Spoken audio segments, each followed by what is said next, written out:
ஸ்ரீமதே ராமானுஜாய நமக. ஆழ்வார் எம்பெருமானார் ஜீய திருவடிகளே சரணம். ஆச்சாரியர்கள் திருவடிகளே சரணம். ஸ்ரீமத்வாதூல குலவாரிதி பூர்ணச்சந்திரம் ஸ்ரீமன்மஹாரிய சரணாம்புஜ சஞ்சரீகம் ஸ்ரீசிங்கராரிய கருணாப்த சமஸ்தபோதம் பக்தியா ச யோக நரசிம்ஹ குரும் ஸ்ரயாமி. भक्तामृतं विश्वजनानुमोदनं सर्वात्ततं श्रीषडगोपवाङ्मयं सहस्रशाकोपनिषत्समागमं नमाम्यहं द्राविडवेदसागरं மிக்க இறை நிலையும் மெய்யாம் உயிர் நிலையும் தக்க நெறியும் தடையாகி தொக்கியலும் ஊழ்வினையும் வாழ்வினையும் ஓதும் குருகையர்கோன் யாழின் இசை வேதத்தியல். நம்ம குழாத்துல இது வரைக்கும் 3ஆம் பத்துல திருவாய்மொழியில பயிலும் சுடரொளி மூர்த்தி 7ஆம் திருமொழி வரைக்கும் திருவாய்மொழி வரைக்கும் அன்வைச்சிருக்கோம் அர்த்த விசேஷங்களோட. இப்போ 3ஆம் பத்தே சண்டை முடிய போறது. ஆல்மோஸ்ட் 3ஆம் பத்தி 8வது திருவாய்மொழி முடியாமே. அந்த திருவாய்மொழியோட அர்த்த விசேஷங்கள் இன்னைக்கு பார்க்கணும். அதோட அவதாரிக்கை யதாசக்தி யதாமதி எவ்வளவு பார்க்க முடியுதோ பார்க்கலாம். ரொம்ப அழகான பதிகம் பயிலும் சுடரொளி மூர்த்தி இல்லையா? என்ன சொல்லியிருந்தார் ஆழ்வார்? அதுல பாகவத சேஷத்துவத்தை பத்தி சொல்லியிருந்தான்னு பார்த்தோம். அதுலயும் சொல்ல போற நெடுமார் கடிமையிலயும் பின்னாடி வரப்போகுது. அதுலயும் பாகவத சேஷத்துவத்தை ரொம்ப பறக்க பேசுறார் ஆழ்வார். அதுக்கும் முன்னாடி போங்க, எப்பவுமே நம்ம அந்த சந்ததி பாக்குறோம். ஒரு திருவாய்மொழியில இருந்து அடுத்த திருவாய்மொழிக்கான ஒரு கனெக்டிங் லிங்க்னு. இப்போ செய்ய தலைமுறை சொன்னனால 6வது திருவாய்மொழியில கனைக்கழல் காண்பது எண்ணுகொள் கண்களே எண்ணுகொள் கண்களேன்னு சாதிக்கிறார் ஆழ்வார். அப்போ கண்ணனோட திருவடிகளை தான் ஆழ்வார் பிரார்த்திக்கிறார். ஆனா எப்படி எம்பெருமானோட திருவடி நிலையா சடகோபர் இருக்காரோ ஆழ்வார் இருக்காரோ, அந்த மாதிரி எம்பெருமானோட திருவடிகளாவே பாகவதர்களும் இருக்கார். அந்த பாகவதரை சிறந்த பாகவதர்களை காமிச்சு தரார் எம்பெருமானுக்கு. எதுல? பயிலும் சுடரொளி மூர்த்தியில இல்லையா? பாகவத சேஷத்துவம். அதனால எம்பெருமான் கழல் காண்பதும் ஒண்ணுதான், அதுக்கும் மேல இருக்கு இந்த அடியார்களோட கழல் காண பெறது. இப்போ ஆழ்வாரோட நிலை என்ன? இதுல ஆழ்வாருக்கு எம்பெருமானதான் காணணும். ஆனா அந்த எம்பெருமான் இன்னும் காண முடியல. அதுல ரொம்ப வருத்தம். இதுதான் ஆழ்வாருக்கு. ஆழ்வாரோட விடாய் பார்த்தேன்னாக்க இப்போ எப்படியாவது எப்பவுமே ஆழ்வாருக்கு எம்பெருமானோட திருவடி நிலை ஞாபகத்துக்கு வந்துடுறது. ஏன்னாக்கா 2 விஷயம் ஆச்சாரியர்கள் காமிக்கிறா. ஒண்ணு, பாகவதர்களோட நம்ம கூடி இருக்கணும். கூடி இருந்தா இப்ப நம்ம குழாத்துல கூடி இருந்தா என்ன அனுபவம் நடக்கிறது? எம்பெருமானோட அனுபவம் தான் நடக்கிறது. அது எப்படின்னாக்க டைரக்டாவும் இருக்கலாம், இல்ல இன்டைரக்டாவும் இருக்கலாம். ஒண்ணு, டைரக்டா ஆழ்வார் ஆச்சாரியர்கள் அனுபவம் நடக்கிறது. ஆழ்வார் ஆச்சாரியர்கள் யார வேணும்னு பிரார்த்திச்சுட்டு இருக்கா? பிராப்திய நிஷ்கர்ஷம் பண்ணது எது? எம்பெருமானோட திருவடி நிலையிடம் இல்லையா? அப்போ பாகவத அனுபவம் கிடைக்க அது அல்டிமேட்டா போய் முடியறது பகவத் அனுபவத்துலதான் விழுது இல்லையா? சோ இது ஒண்ணு.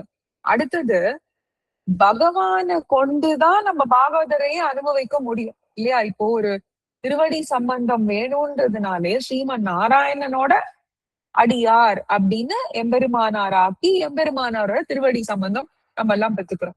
அப்போ அந்த பகவான கொண்டுதான், ஒரு விஷயத்த கொண்டுதானே ஒருத்தர் அனுபவிக்க முடியும். அந்த பாகவதர்களை அனுபவிக்கிறதுக்கே எம்பெருமான கொண்டுதான் அனுபவிக்க முடியும் அப்படின்னு சாதிக்கிறார். இப்ப ரெண்டுமே பாகவதர்களோட சேர்ந்தா எம்பெருமான் அனுபவம் போறது. பாகவதர்களோட சேரணும்னாலே எம்பெருமான் அனுபவம், எம்பெருமான் தான் ஒரு கருவியா யூஸ் பண்ண போறோம் நம்ம. அப்போ எம்பெருமானோட ஒரு சம்பந்தத்தாலதான் இது எல்லாமே நடக்கிறது. இது பெருக இது ஆழ்வார் யோசிச்சுட்டே இருக்க ரொம்ப விடாயும் ஜாஸ்தியாயிடுறது ஆழ்வார். இப்போ பரமனை பயில திருவுடையார் அப்படின்னு சாதிக்கிறார் இல்லையா? அப்போ அந்த பரமனை பயில திருவுடையார் தான் என்ன இந்த இடத்துல கைங்கரிய ஸ்ரீ இருக்கிற பாகவதர்கள் பரமனை கொண்டுதான் இந்த கைங்கரிய ஸ்ரீய நம்ம போய் அன்வயிக்கவே முடியும் இல்லையா? இப்போ ஆழ்வாரோட விலட்சணமான ஒரு ஆசை என்னன்னா, இந்த பதிகத்துக்கான அர்த்தம் என்னன்னாக்க, இப்ப ஆழ்வாருக்கு வந்து ஒரு பெரிய விடாயும் இருக்கு ஒரு பக்கம், இன்னொரு பக்கம் பாகவதர்களோட அன்வயிக்க கூடிய ஒரு ஸ்ட்ரென்த்தும் இருக்கு இல்லையா? அப்போ இவர்களோட ஒரு விலட்சணமான ஆசை அப்படின்னாக்க என்னன்னா, பொதுவா நம்மளோட ஒரு கரணங்கள் வந்து ஒரு வேலையை தான் பண்ணும். இப்ப கண்கள்னா அது பாக்குறதுக்கு மட்டும்தான், வாய்னா அது பேசுறதுக்கு மட்டும்தான், கைகள்னா ஏதோ போய் ஸ்பர்ஷம் பண்றதுக்கு மட்டும்தான் இல்லையா? இப்போ கண்களால எம்பெருமான பார்த்து சேவிக்க முடியும், வாக்கால அவனை சேவிக்க முடியும் இல்லையா? பாசுரங்கள்லாம் இப்ப நம்ம சேவிக்கிற மாதிரி சேவிக்க முடியும், கைகளால தொழ முடியும் அவனை கை கூப்பிண்டு, நெஞ்சால நினைக்க முடியும் இல்லையா? இப்போ வந்து இதுக்குன்னு ஒரு கிரமம் இருக்கு, ஒரு நியமம் இருக்கு இல்லையா? ஆனா இங்க ஆழ்வாரோட விடாய் வந்து எப்படி இருக்குன்னா, விடாய்னாக்க ரொம்ப எம்பெருமான பிரிஞ்சு வருத்தப்படுறார் ஆழ்வார். அதே சமயம் பாகவதோத்தமர்களோட எம்பெருமான அனுபவிக்கணும். இது எல்லாமே எம்பெருமான் கிட்டதான் முடியுது. ஆனா எம்பெருமான் இன்னும் அவனோட திருவடி நிழல்ல காமிக்கல. இதுதான் ஆழ்வாருக்கு ஒரு விடாய். அந்த விடாயை எப்படி அனுபவிக்கிறார்னா, அவ்வளவு காதல் ஆழ்வாருக்கு எம்பெருமான் மேல. அந்த காதல் என்ன ஆகுதுன்னா, ஒவ்வொரு கரணங்களும் அதோட என்ன சொல்றது, வகுத்த காரியத்தை மட்டும் அந்த கரணங்கள் பண்ணலையாம். ஒரு கரணங்களும் மத்த கரணங்களோட விருத்தியையும் தங்களுக்கு வேணும் அப்படின்னு சாதிக்கிறதாம், அப்படின்னு ஆசைப்படுறதாம். என்ன அப்படின்னாக்கா, இப்ப பாருங்க அதுல என்ன சொல்ல போற, நெஞ்சமே நீள் நகராக இருந்த என் தஞ்சனே எல்லாம் சொல்லிட்டு, என்னும் எப்போதும் என் வாசகமே நெஞ்சத்துல ஆரம்பிக்கிறார். இப்ப வாசகமேன்னு வாசகத்துல முடிக்கிறார். அப்ப என்னன்னா, வாக்கானது வந்து நெஞ்சத்திலேயே இருக்கு. ஏன்னா நெஞ்சு எம்பெருமான் இடத்துல இருக்கான். சோ வாக்கு நெஞ்சத்திலேயே இருக்கு. இப்போ வாக்கு மட்டும் இல்ல, வாக்கு மட்டும் உன்னை துழிச்சு கொண்டே இருக்குன்னா அந்த மாதிரி கிடையாது. கைகளும் வேற ஒண்ணு ஆசைப்படுறதாம், கால்களும் வேற ஒண்ணு ஆசைப்படுறான்.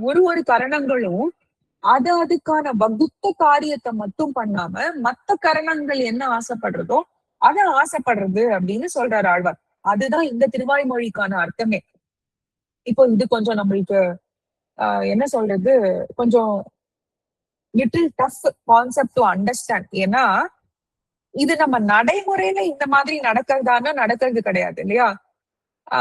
என்ன சொல்றாருன்னா, ஆழ்வாருக்கு வந்து இந்த சமயத்துல இது கிடையாதா அது கிடையாதான்னு இல்லை, எனக்கு இது கிடையாது அப்படின்றது இல்லாம ஒரு கரணங்களும் என்ன பண்றதுன்னா, ஆழ்வாருக்கு எம்பெருமான் மேல காதல், ஆழ்வார் எம்பெருமான ஆசைப்படுறார்.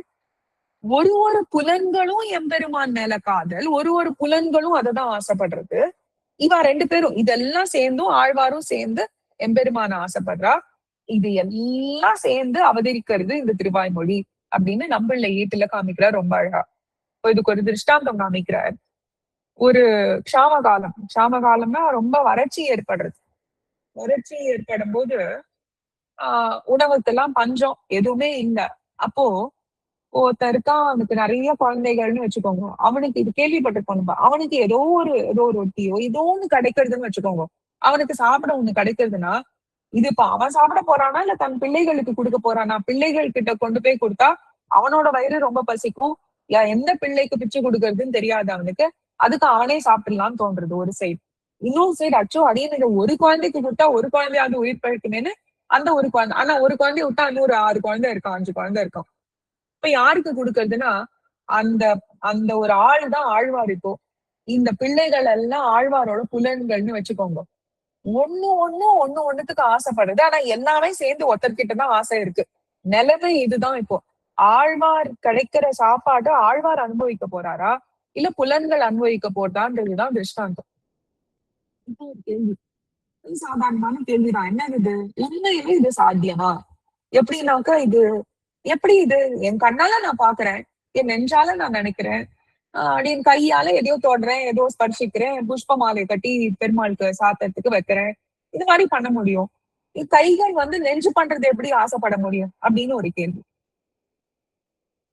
சரி அப்படியே ஆசைப்பட்டா கூட, ஏன்னா ஆழ்வார் விலட்சணமானவர், அப்படியே ஆசைப்பட்டா கூட ஆழ்வாருக்கு இது சாத்தியம்னு வச்சுக்கலாம். நம்ம ஆழ்வாருக்கு இது சாத்தியம்னா கூட நம்மளுக்கு இதுல இருந்து என்ன கருத்து புரிஞ்சுக்கலாம் அப்படின்னாக்க, ஆழ்வார் வந்து அவரோட ஒரு மிதமிஞ்சின காதல் ஆழ்வாருக்கு இல்லையா, அதிகமான ருச்சி எம்பெருமான் மேல. அப்போ இப்போ நம்மளே ஒரு சில சமயத்துல என்ன சொல்றோம், கண்ணு ரொம்ப தவிக்கிறது அப்படின்னு சொல்றேன். என் கண்கள் ரொம்ப தவிக்கிறது அப்படின்னு சொல்றோம். அப்புறம் இது நாக்குக்கு ரொம்ப வேண்டியதா இருக்கு அப்படின்னு சொல்றோம். நாக்கா ருசி ருசி வேணா பாக்குறது, வயத்துக்கு தானே தேவை சாப்பாடு, நாக்குக்கு தேவை கிடையாது. அப்போ சயின்டிபிக்கா நிறைய சொல்றான், நாக்குலயே டைஜஷன் ஸ்டார்ட்ஸ், அதெல்லாம் வேற கதை. கண்ணு தவிக்கிறதுனா நெஞ்சுதான் தவிக்க முடியும், எப்படி கண்ணு தவிக்க முடியும்? அப்போ புலன்கள் எல்லாம் ஒரு விதமா ஆசைப்படுறது, ஆனா எல்லாமே சேர்ந்து பகவான் அனுபவிக்க ஒரு அவா. ஆழ்வாருக்கும் சரி, ஆழ்வாரோட புலன்களுக்கும் சரி. அப்போ இதெல்லாம் தாண்டி கடைசியில என்ன சொல்ல போறாரு, அந்த ஜீவாத்மா எம்பெருமான அடையறதுக்காக ஒரு தவிப்பு தவிக்கிறதுன்னு காமிக்கிறார். இது ரொம்ப அழகா திருப்பி நம்பிள்ள ஈட்டுல எப்பேற்பட்ட திருஷ்டாந்தம்னா ரொம்ப அழகான திருஷ்டாந்தம் எழுக்கிறார். இந்த ஸ்லோகம் வந்து பெரிய பிராட்டியார் வந்து திருவடி கிட்ட சாதிக்கிற ஸ்லோகம். ஸ்வாம் திருஷ்வா பிரிய பக்தாரம் சம்பிரஹஸ்யாமி மானரஹ அர்கஸ் அர்கஸ் அர்கசஞ்சாத சஸ்யேவ விருஷ்டிம் பிராப்ய வசுந்தரா. இந்த ஸ்லோகமும் சாட்சனா அடுத்ததும் இதோட கண்டினியூவேஷன். ரொம்ப அழகான ஸ்லோகம் இதுவும்.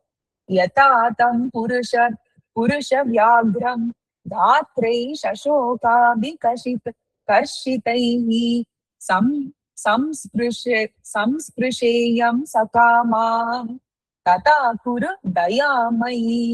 இனக்க ரொம்ப அழகா இந்த இடத்துல என்னன்னா, பிராட்டி திருவடி வந்து பிராட்டியை போய் பார்த்தாச்சு. பிராட்டி கிட்ட ராமாயண ராமரை பத்தி சரித்திரங்கள்லாம் எடுத்து பேசி கனையாழி மோதிரத்தை சாய்ச்சு எல்லாமே நடந்துட்டு சொல்றா.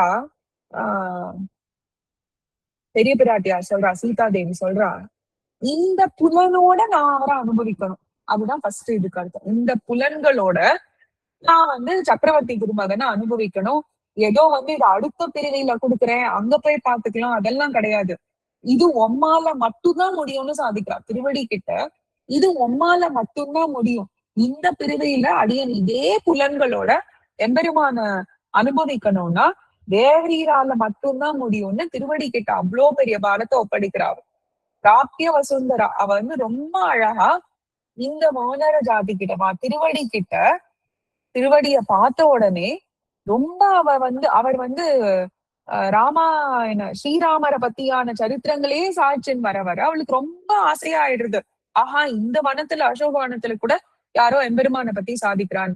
அப்புறம் ரெண்டு பேருக்கும் இதுவானதுக்கு அப்புறம் பேச தொடங்கினதுக்கு அப்புறம் அவளும் சொல்றா, இது வந்து சாத்தியமே உம்மால மட்டும்தான் முடியும். எப்ப இந்த புலன்களோட நான் வந்து என்னோட சுவாமிய போய் அடையிறது, நீங்க தான் பாத்துக்கணும் அத அப்படின்னு ரொம்ப அழகா அதை ஒப்படைக்கிறா. இதே மாதிரி இது எதுக்காக இந்த திருஷ்டாந்தம்னா ரொம்ப அழகா இது நம்பிள்ளை காட்டுல அடியனுக்கு சொல்றேன். முன்னாடியும் எத்தனை சரித்திரங்கள் ஸ்ரீராமாயணத்துல இருந்து எவ்வளவு சாமியம் பாருங்க. ஒரு டேப்லர் காலம் போட்டு பெரிய பிராட்டியார் நம்மாழ்வார்னு போட்டா அத்தனை குவாலிட்டிஸ் நம்ம லிஸ்ட் பண்ணிடலாம். ஏன்னா ஒரு பதிகத்துக்கும் பெரிய பிராட்டியார் சாதிக்கிற இததான் நம்மாழ்வாரோட நிலைய நம்பிள்ளை காமிக்கிறார் இல்லையா. எவ்வளவு அழகா ரசிச்சிருக்காரு எம்பெருமான. பராங்குஷ நாயகியா எப்பவுமே இருக்காரு ஆழ்வார்னு தெரிஞ்சிருது இல்லையா. சீதா பிராட்டியே பெரிய பிராட்டியே பராங்குஷ நாயகி. இது ரொம்ப அழகா ஆகுது. அதே மாதிரி இந்த இடத்துலயும் காமிக்கிறார். நம்மாழ்வாரும் அதே போலன்னு காமிக்கிறார். பெரிய பிராட்டியார போலவே பரமபதத்துக்கு போயெல்லாம் அவனை ஆசைப்படுறதோ கண்ணன் கழனி அங்க போய் தொழறதோ அதெல்லாம் அவருக்கு ஆசை இப்போ கிடையாது. இந்த பிறவியிலே இதே கரணத்தோட இதே முன்னாடி பெருமாள் காமிச்சு கொடுத்துருக்கான். முடிச்சோதியா நம்ம ஆரம்பிக்கும் போது காமிச்சு கொடுத்துருக்கான்ல, நீங்க அங்க வந்து அனுபவிக்க வேணா இதே சரீரத்துல ஒழிவில் காலம் எல்லாம்ல பார்த்தோம் நம்ம. இதே சரீரம் இதே ஜீவாத்மா இதே இடத்துல நீங்க வந்து நின்று கைங்கரியம் பண்ணலான்னு பெருமாளே காமிச்சு தரான். அதே ஆழ்வார் நீங்க திருப்பி பிரார்த்திக்கிறாரு. அவ்வளவுதான். இந்த பிறவியில இதே கரணங்கள் கொண்டு நான் எம்பெருமான அனுபவிக்க வேண்டும் அப்படின்னு கேட்கிறார். அந்த ஆசையைதான் ஆழ்வார் வந்து இந்த திருவாய்மொழியா வெளிப்படுத்துறார். சரி, இப்போ ஒரு சில விஷயங்கள் என்னன்னாக்கா, பாம்புக்கு வந்து பாத்தீங்கன்னா கட்செவி அப்படின்னு ஒரு பேர் தமிழ்ல. என்னன்னா கட்செவின்னா சக்ஷுஷு ஸ்ரவாஹா அப்படின்னு சமஸ்கிருதத்துல. இது எப்படி பாருங்க, டூ கான்ட்ராஸ்டிங் இதுன்னா என்னன்னா, பாம்பு வந்து கண்ணாலேயே பார்க்கவும் முடியும், கண்ணாலேயே தான் அது கேட்கவும் கேட்கறதாம். பாம்புக்கு காது இல்லைன்னு சொல்றாங்க. சோ கண்ணாலேயே பாக்குறது, கண்ணாலேயே கேட்கறது பாம்பு. அதுதான் சக்ஷுஷு ஷவாஹா. சக்ஷுஷுன்னா கண்ணால, ஷவாஹான்னா காது கேட்கறது. அதனாலதான் தமிழ்ல இந்த சக்ஷுஷு ஷவாஹா எழுதும்போது கட்செவி அப்படின்னு எழுதிடுறாளாம் பெரியவர்கள்லாம். சோ கண்ணே கண்ணோட விஷயத்துக்கும் ஆசைப்படுறது, கண்ணு காதோட விஷயத்துக்கும் ஆசைப்படுறது. அந்த அதுக்கு அவ்வளவுதான் திராணி, அவ்வளவுதான் அதுக்கு முடியறது. அப்படிதான் எம்பெருமான் படைச்சிருக்கான் அத. ஆனா அது பாசிபிள்னு காமிக்கிறதுக்கு புலன்களோட ஆசை எப்படிலாம் நிறைவேறது பாருங்க, அதுக்கு காமிக்கிறதுக்காக ரொம்ப அழகா காமிக்கிறார். இதே மாதிரி எப்படி இந்த சக்ஷுஷு ஷவாஹா மாதிரியே பார்த்தேன்னாக்க பகவானுக்கும் முக்தர்களுக்கும் நித்தியர்களுக்கும் பார்த்தீங்கன்னா புலன்களே இல்லாம அவ எம்பெருமான அடைய முடியும். இந்த சென்ஸ் அவ வந்து எம்பெருமானோடவே தான் எப்பவுமே இருக்கா இல்லையா. அவளுக்கு ஒரு ஒரு புலன்களாலதான் எம்பெருமான அடையணும்னா அது கிடையவே கிடையாது அவளுக்கு. அவ ஒரு தூபமா எம்பெருமான அன்பயிக்கலாம். அதுதான் போட்டு முடிச்சு கீழே இறங்கறதுக்குள்ள ஒரு அவதாரம் முடிச்சுட்டு வந்துடுறான்னு சொல்றான் இல்லையா. திருத்துழாய் மாலையா ஒரு நித்தியசூரி இருக்கலாம், ஒரு பூனையா இருக்கலாம், கற்பாம்பூச்சியா இருக்கலாம். நம்ம சொல்றோம் பெரிய பெருமாள் கிட்ட அத்தனை கற்பாம்பூச்சி பூனை ஏறி ஓடி போய் திருவடி கீழே உட்காந்துக்கும், யாரும் துரத்தவே மாட்டேன். ஏன்னா அது ஒரு நித்திய சூரியாவே பாவிக்கிறா அப்படியே. இப்போ எம்பெருமான் யோசிச்சு பாருங்க, சங்கல்பத்தினாலேயே அனைத்தையும் பண்ணிடுறான் இல்லையா. இப்போ ஒரு பிராகிருத்த, இதுக்கு முன்னாடி திருவாய்மொழியில பார்த்தோம், பிராகிருத்த அப்ராகிருதமான திருமேனி அவனுக்கு.